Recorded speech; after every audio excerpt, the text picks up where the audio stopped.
Apparently this guy on the comment tell me that I'm the only guy that is actually able to rank all of these mods, which is kinda not true because I'm not even good at Dying Light 2, and I don't really have a lot of knowledge on the game, so yeah, I don't know.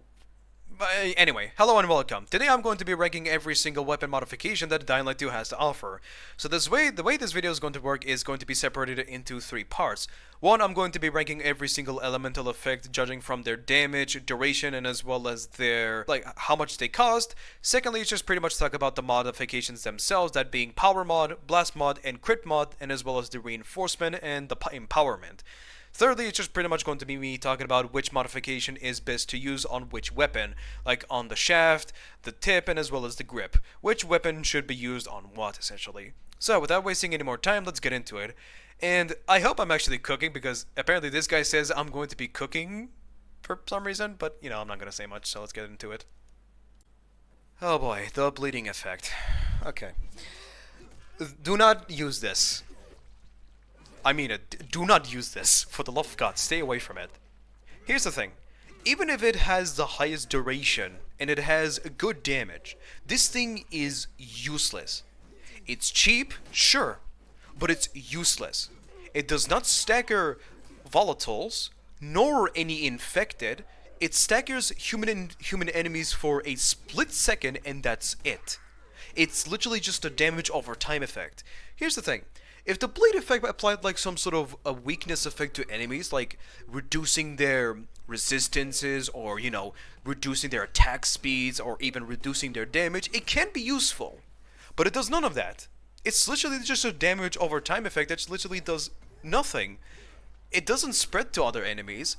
It doesn't even stop them entirely like the other elemental effects. It's literally one of the worst. It's a 0 out of 10. Do not even use this. The electricity effect is a more confusing one amongst the elemental effects because, for one, it has the shortest duration than the rest of the elemental effects, and two, it has the highest damage dealing per second than any other elemental effects. But let's talk about the pros. The pro of the elemental effect is the high damage. If you're looking for a elemental effect that helps you with killing enemies very quickly, then sticking with the electricity effect is really good. Even on the highest difficulty and as well as on max level, the electricity effect is really good because you're not really focusing with the damage, but you're more or less focusing on the transferring effect. What I mean by this is that the electricity effect is probably one of the best modifications when it comes to applying the electricity effect to other enemies. Even if a single enemy is affected by this, that effect will be applied to other enemies, and if not more. Because even if they're like 5 meters away, that enemy will literally get caught by the electricity effect, allowing you to literally just jump in and bash their asses on the ground. And the only problem I can really say is the short duration and as well as the requirement for batteries to craft it, and that's pretty much it. It staggers volatiles, but it does not stagger the bigger enemy, so yeah, that's pretty much all I can say. But it's an amazing effect, like it's a really good effect, even on the end game. Because of its high damage, you're able to kill volatiles a little bit quicker. Not too fast, but it does help you from time to time, because of how easy it is to spread to other enemies. So yeah, it's a genuinely amazing modification if you're looking for something that helps you with killing enemies very quickly. The ice modification is probably by far one of the best mods for new players and as well as those who are starting the game fresh. Because of how cheap it is, you're able to literally craft these without having to think about whether or not it is worth it or not. Because of, well, it's literally cheap. And two, it is one of the best modifications if you want to combine them with like a crossbow or with a shotgun, because the enemies literally just completely stand still when they're affected by the ice effect. Unlike fire and as well as the toxin effect, where the enemies flare their body around to sort of, I guess, put out the fire and as well as getting rid of the acid. With the ice, they're literally just completely standing still. So you can pretty much just whip out a crossbow or a shotgun and literally blast them without having to, you know, take time to aim. You can literally just whip out the gun and just blast them away. It is extremely good. The only problem I can really say about the fact is it's pretty much the fire, but slightly weaker, but that's pretty much it. It literally just deals one less damage. It's an amazing modification. There's really not much to it. There isn't any sort of downside I can pretty much say for the ice effect, other than the fact that it cannot really transfer to other enemies, much like how the electricity and the fire effect is able to give it to other enemies. Ice is unable to give that effect, so that's pretty much the only problem I can really say about the ice effect. But other than that, it's a really good effect. It's one of the best ones for new players and as well as those who start out fresh. And if you want to combine them with ranged weapons, go for it. Because you don't really have to take aim for it. Yeah, it's a really good effect. The duration is solid. The elemental damage is okay. It's an A tier element. Or a 8 out of 10 in my opinion. It's a really good effect. I also forgot to mention that it also staggers volatiles for a brief period, so here it is. Goodbye. The fire is just pretty much the ice, but slightly better in certain ways. The difference is that it requires different types of materials to craft this. You need residence? Am I retarded? Anyway, it requires resins, oxidizers, and as well as scraps. And that's pretty much it. Oxidizers can be a little bit difficult to find as they can only be found in mostly stores, and that's pretty much it. And the difference between the flame and the ice is, 1, flame deals 1 damage. I know, big surprise, holy shit. But 2, the big important thing is that flame is actually able to give the fire effect to other enemies, but only if they're literally right next to each other. But it can be a little bit inconsistent from time to time, as sometimes it doesn't spread it out, sometimes it does. But the good thing about the fire is that it literally is able to transfer to other enemies. That's pretty much all I can say. Although the crafted material that it requires can be a little bit tough from time to time for new players, but for those who are like on the end game of Dying Light 2, it is genuinely a really good modification if you're, struggling with batteries or, you don't want to use something like an acid effect. It's genuinely pretty good. That is, it's able to transfer to other enemies. So yeah. It's pretty good against both human enemies and as well as the infected, so yeah, I can't really say much to it. The Toxin effect, or as the game calls it acid, but I'm going to call it Toxin, the Toxin is literally one of the best crowd control modifications that exist in Dying Light 2 because it has a 20-second elemental damage duration. 20 seconds. The other modifications have only 8 seconds, and that's literally it. Meanwhile, the acid effect only has 20 seconds. Sure, the damage is slightly weaker, and it requires cleaning supplies and leather, but despite it requiring more materials to craft it, it is genuinely an amazing modification. The only problem I can really say about the acid effect is they don't really transfer to other enemies. If one is affected by it, then that enemy is the only one affected by it. Unlike ice and electricity, where it is able to transfer to other enemies, acid is unable to do that. However, if you're able to literally apply this to groups of enemies, they literally cannot do shit for 20 seconds. It is genuinely amazing. It is a 8 out of 10 modifications or a A tier. It's really good.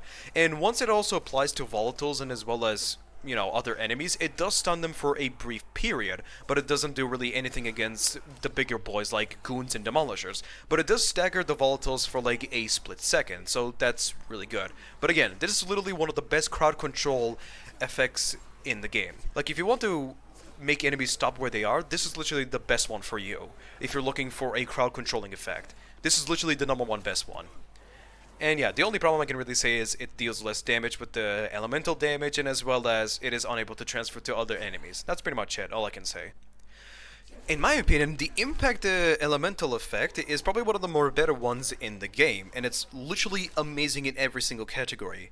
The only problem I can really say is it doesn't really hold the enemies like standing still like the other effects like ice and electricity and acid and so on. This just pretty much just pushes away the enemies, and that's not really particularly bad because it staggers volatiles for longer duration than any other elemental effects, and it is the only modification that is able to stagger goons, demolishers, and the other bigger enemies, except for Revenant, but who really cares about the Revenant anyway? And it's such a good element because the instant elemental damage that it applies is really good. And not only that, it is literally able to knock back smaller enemies, like every single human enemy you can practically think of, and virals and biters. If you're surrounded and you want to push away enemies, this is literally the best modification for you. It's literally amazing. It literally just launches them away. Even if there's a human enemy blocking your attack, you're literally just able to shoot it at him and just beat his ass. It's an amazing effect. The only problem I can really say is it's a little bit expensive. That's the only thing I can pretty much say. And it's a 10 out of 10. But the impact is literally one of the best because it pushes away enemies. It literally staggers volatiles and goons and demolishers for longer periods. And it's a genuinely great modification. There's really not much else to say. The only problem I can really say is it doesn't hold the enemies where they are, much like electricity, ice, fire, and acid. That's it. That's the only problem I can really say. But other than that, it's an amazing mod. It will help you a lot, trust me. The blast mod is a very simple modification that allows you to shoot out a elemental effect of your choice. And this is a genuinely amazing mod. The only problem I can really say is the long 60-second cooldown, and that's pretty much it. But who really cares for that? If you're using a one-handed weapon or other types of weapons, you're actually able to spread that elemental effect to other enemies, because even though you did shoot it, if you wave your mouse around, you're actually able to shoot it out to other enemies. Think of it as like a flamethrower, where you're able to just flay your mouse around and apply it to other enemies. It's a genuinely really good modification that really helps you out a lot, but again, the only problem I can really say is it has a very long cooldown, and that's pretty much it. Yeah, I can't really say much about it other than it's a solid mod. It's a 10 out of 10, so I can't really say much. It's a genuinely amazing one. The critical mod is a very confusing one because even at max level, the 18% chance critical hit activation is not really particularly great. Because it's one of those mods where it can either be extremely useful or completely useless, because there is none in between. It can either activate very consistently and apply constant elemental effect, or it is literally one of the more useless ones where it barely activates. On early game or for new players, stay away from this. And I mean it, stay the fuck away from this. But for veterans, and as well as those who are on the end game, I can sort of see this be used on certain weapons that take a lot of stamina. But other than that, I wouldn't really recommend like upgrading this or using these modifications for early game because of how low the chance is.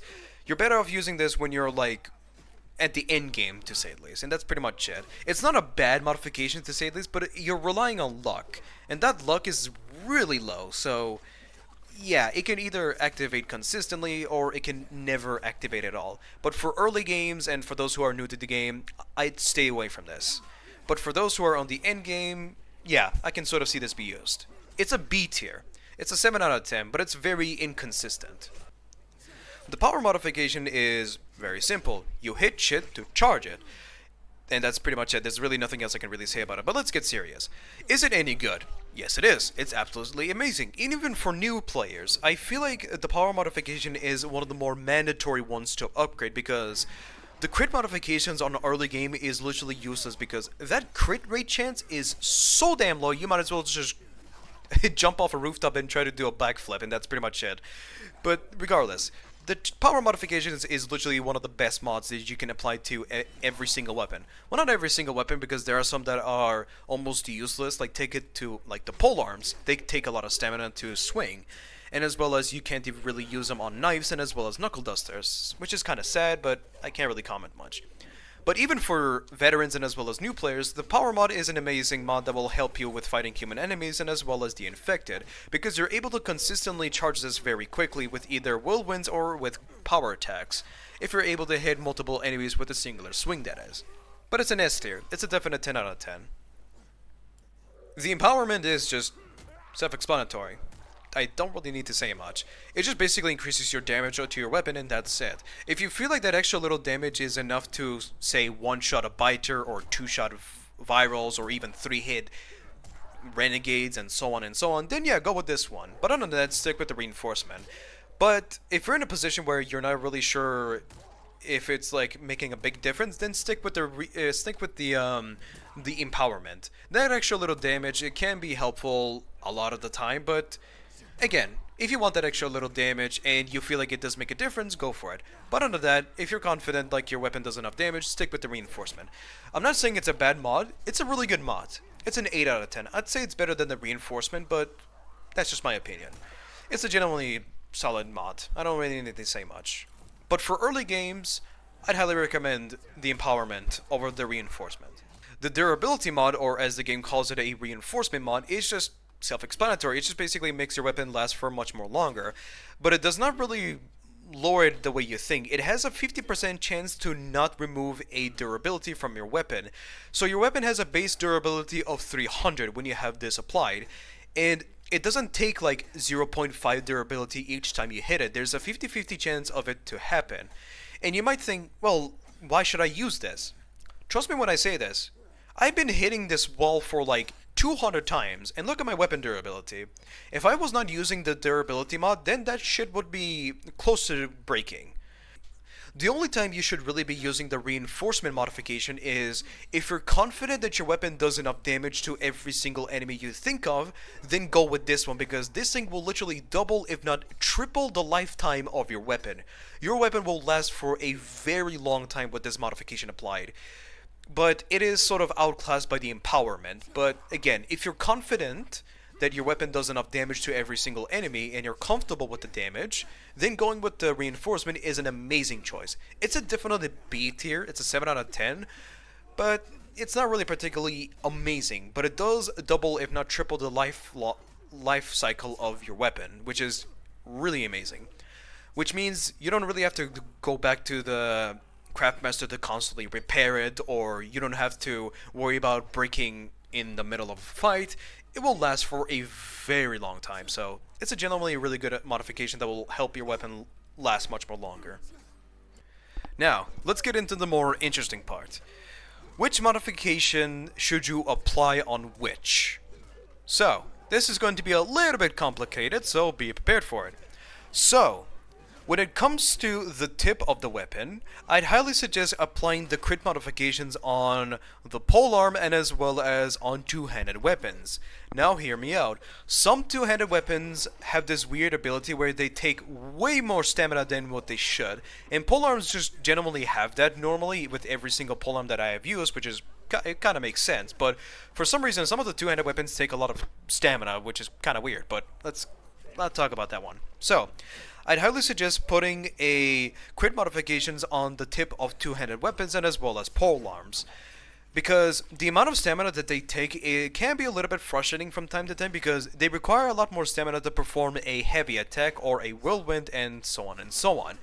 Because of this, I highly suggest putting on a crit mod, but because they have the ability to hit multiple enemies with a singular swing, if the modification effect activates, like the crit chance actually goes off, then you're able to apply that effect to other enemies. But which mod should, or which elemental effect should you focus on?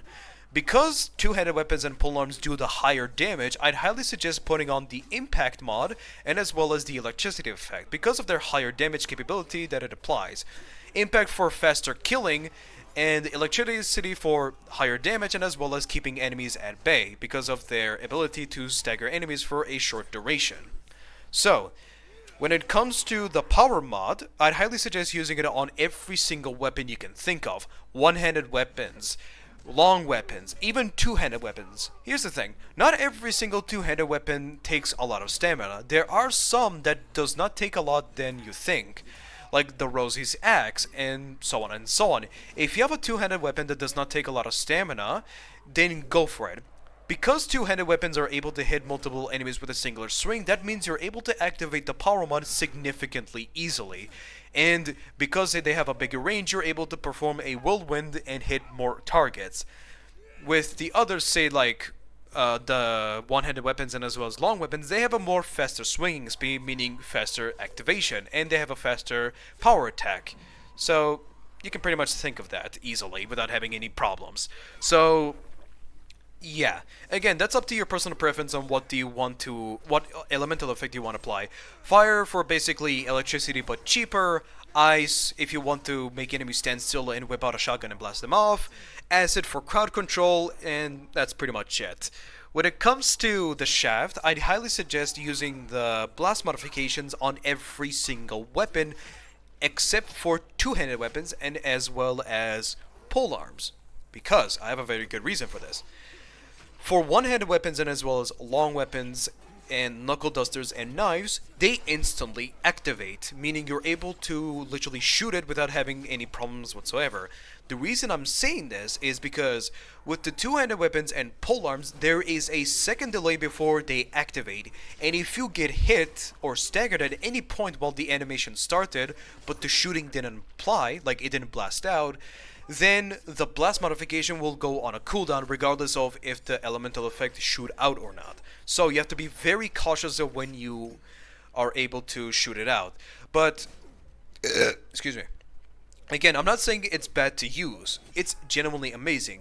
Another problem I can really say is the two-handed weapon and the polearms are not able to spread to other enemies much like the other ones, because knives, knuckle dusters, one-handed weapons, and long weapons, even when you shoot out the effect, if you flail your mouse around, you're able to apply that effect to other enemies and spread it out more easily. But this is not really the same thing with two-handed weapons and with polearms. You have to flick at the perfect timing. As soon as it shoots out, you have to flick in order to be able to apply that elemental effect, because if you try to flail your mouse around, it doesn't really work. Think of it as a shotgun blast. But if you flick it at the perfect timing, then that's where you'll be able to shoot it out to other enemies. But again, I'm not saying like the blast mod is bad on two-handed weapons and as well as polearms. I'm not saying that it's bad to use on them, but I'm saying it can be a little bit annoying from time to time where as soon as you try to shoot it, you get hit. So yeah. When it comes to the crit effect on the shaft, you can pretty much just use whatever the fuck you want. I'm not saying like don't use that or don't use that. All of them have their own uses. Here's the thing. The crit modification also works on one-handed weapons, but it doesn't really work particularly great with long weapons because they have a much more slower swinging speed, and some of them don't really hit multiple targets with a singular swing. Well, not all of them, to say the least. There are some that are able to hit more targets with a singular swing, but again, I'm not saying like don't use that, but I'm just like giving my own personal preference. But crit mods are also amazing on knives, knuckle dusters, and as well as one-handed weapons because of their very fast swing. Fast swinging means higher chance of activation. Simple math. Do I really need to say much? No. That's pretty much it. But what elemental effect should you use on what is just dependent on you. Fire is just basically electricity but cheaper, meaning you're able to spread out the fire effect to other enemies, and as well as it deals solid amount of damage and lasts for a good amount of time. Acid for crowd control because of its very long duration, impact for huge damage, and as well as being able to push away enemies if you're in a pinch. Ice because of its capability of making enemies standing still, meaning you're able to whip out a ranged weapon and blast them away without having to take time to aim, and yada yada yada. It's up to you. There is no right or wrong except for bleeding effects. Stay the fuck away from it. Thank you. All of them are great. They're all amazing on their own. But they do have their own niches and their own ups and downs. But use what you're comfortable with. I'm not saying don't use acid or don't use that. Stick with what you're comfortable with. Okay? Good. Hope I'm not making this complicated because I'm starting to think that it is. But regardless. What about the grip? Well, the empowerment is just use it on almost every weapon. And I'm not kidding. Use it on everything. But what about the reinforcement? Use it on polearms and two-handed weapons. You can also use it on knives, knuckle dusters, and as well as... Can you use that on knuckle dusters? I have no idea. But you can actually use the reinforcement on other weapons if you feel like the damage is good enough and you're okay with it. That's it. That's all I can pretty much say. But yeah, I don't really have anything else to say besides thank you for watching. If this is complicated, I'm sorry. I tried to do my best, but because my mind is on a constant rush for caffeine, it can be a little bit difficult for me to even pay attention to what the fuck I'm even saying, but who really cares, mate? Anyway, hope you enjoy this. Now, if you excuse me, I'm going to go and drink water. Yes, the forbidden drink that current society does not drink because apparently it has no taste. Somehow, I don't know. Go drink trench water. That one has flavor. So I'm joking. Don't actually do that, please. I'm kidding. Calm down. But regardless, thank you for watching. Now, if you excuse me, I'm going to do something productive with my life. Goodbye.